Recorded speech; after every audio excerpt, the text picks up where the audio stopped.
Hey, New Life. My name's Rachael Bernardi, and today in the life of Christ, we're looking at the parable of the talents in Matthew chapter 25, verses 14 through 30. But before we do that, I just want to make sure that we understand what a talent actually is. Did you know that in Jesus' day, a talent is a weight measurement of about 130 pounds? And in this passage, this talent was actually the weight of a bag of gold. And so if you base that on today's gold prices, the value of 1 talent of gold would be roughly around $2 million, okay? With that in mind, let's now read the parable. Again, it will be like a man going on a journey who called his servants, not some random servants, but his servants, and entrusted his wealth to them. To one he gave 5 talents, $10 million. To another 2 talents, that's $4 million, and to another 1 talent, $2 million, each according to his ability. Then he went on his journey. That is not chump change, y'all. The master knew exactly what these 3 guys were capable of before he gave them the millions of dollars. And when the master came back, he found that 2 of them had already doubled their investments. And here's what he said to them. Well done, good and faithful servant. You have been faithful with a few things. I will put you in charge of many. Come and share your master's happiness. None of them was expected to perform beyond his ability, but we see that the first 2 stewarded their time well, while the 3rd guy chose to play it safe. But then we find that safe really isn't safe at all. You see, this guy claimed that the master was a hard man, saying he was afraid of him, and so he took the money and he went in his backyard, dug a hole in the ground, and buried the gold in the hole. Well, then when the master came back, he just took the gold out of the ground and gave it back to him and said, "Here's your money."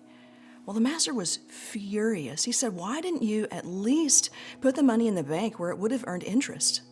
In fact, in Jesus' day, if the guy had done that, the money would have earned somewhere between 6 and 12%. So over the course of time, honestly, he also would have doubled his investment. But I digress. So the point is that the master trusted this capable servant with a lot of money. And so the master called him wicked and lazy, putting off to tomorrow what he could have done today. This guy simply wasn't a good steward. He didn't prioritize what his master prized.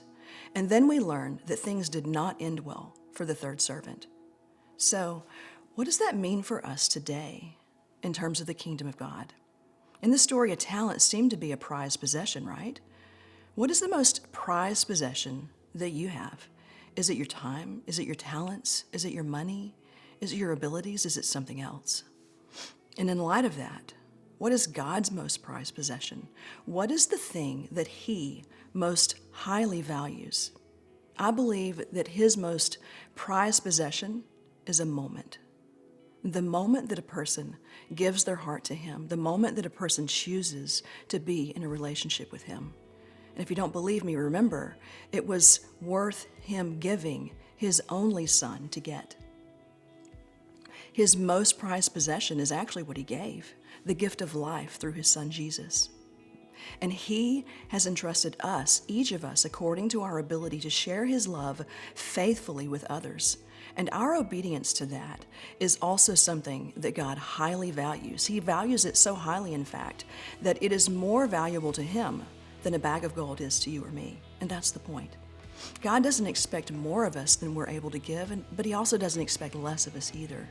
What He does expect is for us to be wise stewards of our time and our thoughts, of our emotions and our energy, and of our health and our wealth.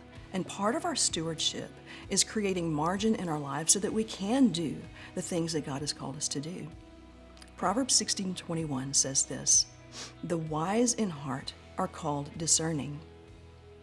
So ask God how He wants you to use what you have. If you don't have discernment, then ask God. He will give it to you. When you ask God and He gives it to you, then you obey what He says. But if you are afraid that God is hard and that you should be afraid of Him, or you really just want to invest in yourself, or you just don't want to make the effort, or you think it's too risky, then yeah, you may have a hard conversation with God someday. Otherwise, you could be the one that God says, "Well done. Thank you for pursuing my goals over your own, because you took personal risks to serve me and help others grow closer to me, because you invested in my kingdom. People found me. Thank you for not playing it safe. Come, join the party. And so my question to you today is this: are you willing to share God's prized possession of your relationship with Jesus with others?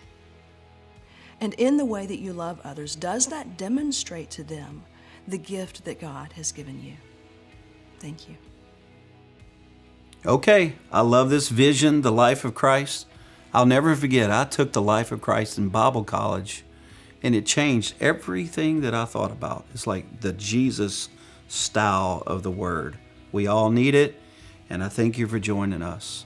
Please do not forget to subscribe so you can really partner with us as we move through this over the next several weeks together as a church. We're growing. Let's keep it going. Don't forget to subscribe.